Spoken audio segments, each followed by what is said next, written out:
This show is brought to you by Safety FM.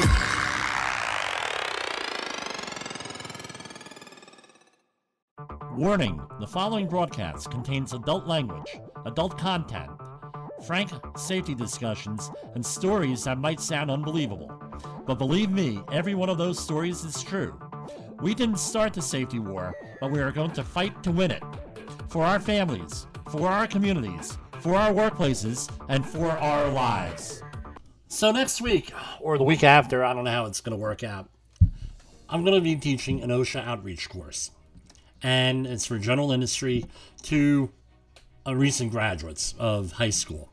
But anyway, the purpose of the class is to teach workers, a lot of them at-risk populations or disadvantaged populations, who may not get any other health and safety training.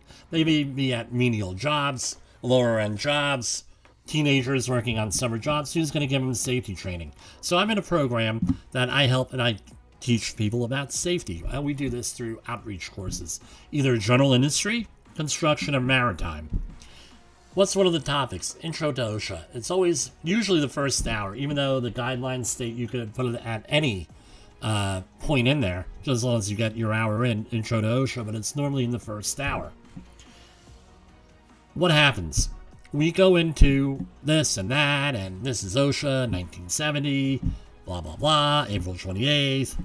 But what hits on with the communities I deal with is civil rights.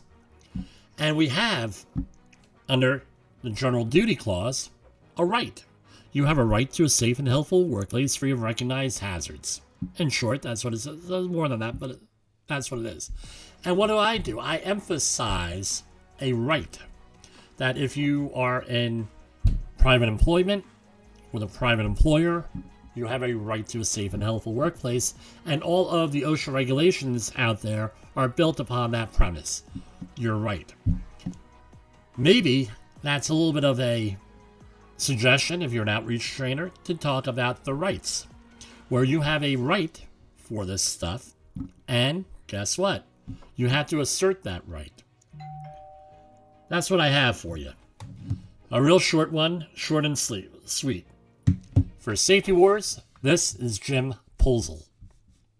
Is your safety training old, stale, and hackneyed? Is your safety trainer still preaching a warped version of behavior-based safety? How about safety training that actually addresses your hazards in your workplaces and is not standardized baloney from 25 years ago? Contact the Safety Wars team at safetywars.com or call Jim Polzel at 845-269-5772. Remember, if you're receiving this message, you are the solution to unsafe workplaces. The views and opinions expressed on this podcast are those of the host and its guest and do not necessarily reflect the official policy or position of the company. Examples of analysis discussed within this podcast are only examples. They should not be utilized in the real world as the only solution available, as they are based only on very limited and dated open source information. Assumptions made within this analysis are not reflective of the position of the company. No part of this podcast may be reproduced, stored in a retrieval system, or transmitted in any form or by any means, mechanical, electronic, recording, or otherwise, without prior written permission of the creator of the podcast, Jay Allen.